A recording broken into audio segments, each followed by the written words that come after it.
Perkenalkan, nama saya Andi Puji Rahayu Putri Sulfahmi dari kelas 11 IPA 8 nomor urut 8. Perkenalkan, nama saya Zarika Ramadhani, nomor urut 27. Perkenalkan, saya Aprila Nabila, nomor urut 10. Perkenalkan, saya Wahyu Sanya Putra Arsi, nomor urut 34. Jadi, sekarang kita akan membuktikan peristiwa resonansi bunyi pada gelas berisikan air di sini. Terdapat 4 air dengan volume air yang berbeda-beda, yaitu pada gelas pertama full air, gelas kedua 3/4 air, gelas ketiga 1/2 air, dan gelas keempat 1/4 air. Sebelum kita melakukan praktikum, ada baiknya kita tahu terlebih dahulu apa itu resonansi. Resonansi adalah peristiwa ikut bergetarnya suatu benda karena ada benda lain yang bergetar dan memiliki frekuensi yang sama. Adapun sifat resonansi bunyi adalah sebagai berikut. Pertama, mampu menggetarkan benda-benda lain yang frekuensinya sama.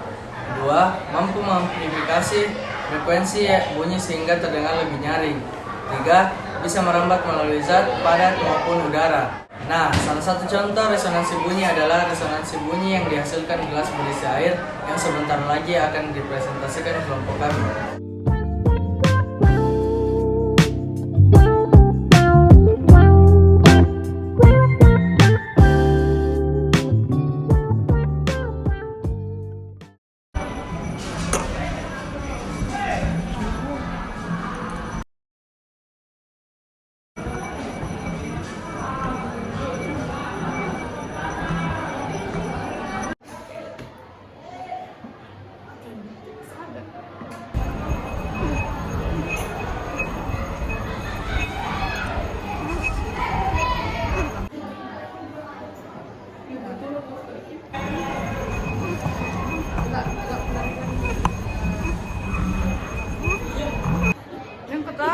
Dapat didengar dari percobaan tadi, suara yang dihasilkan gelas kedua terdengar lebih nyaring dibanding suara yang dihasilkan gelas pertama.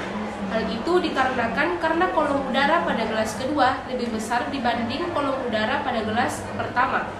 Berdasarkan hasil percobaan pada gelas ketiga, dapat dilihat bahwa gelas ketiga terdengar lebih nyaring dibanding suara gelas kedua dan pertama. Begitu juga dengan gelas keempat, suara yang dihasilkan lebih besar dan lebih nyaring daripada gelas ketiga, kedua, dan pertama. Mengapa pada percobaan gelas keempat suara yang dihasilkan lebih besar dan nyaring daripada percobaan-percobaan sebelumnya? Karena kolom udara pada gelas keempat lebih besar dari kolom udara gelas ketiga, kedua, dan pertama. Hal ini membuktikan bahwa semakin panjang atau tinggi kolom udara pada gelas, maka semakin tinggi frekuensi bunyi yang dihasilkan.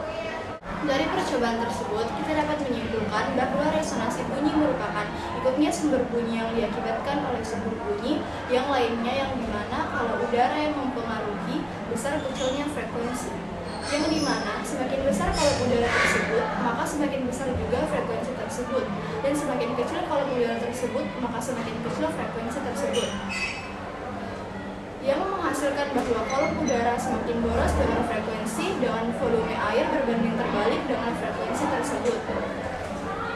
Itulah video praktikum dari kelompok kami tentang resonansi bunyi.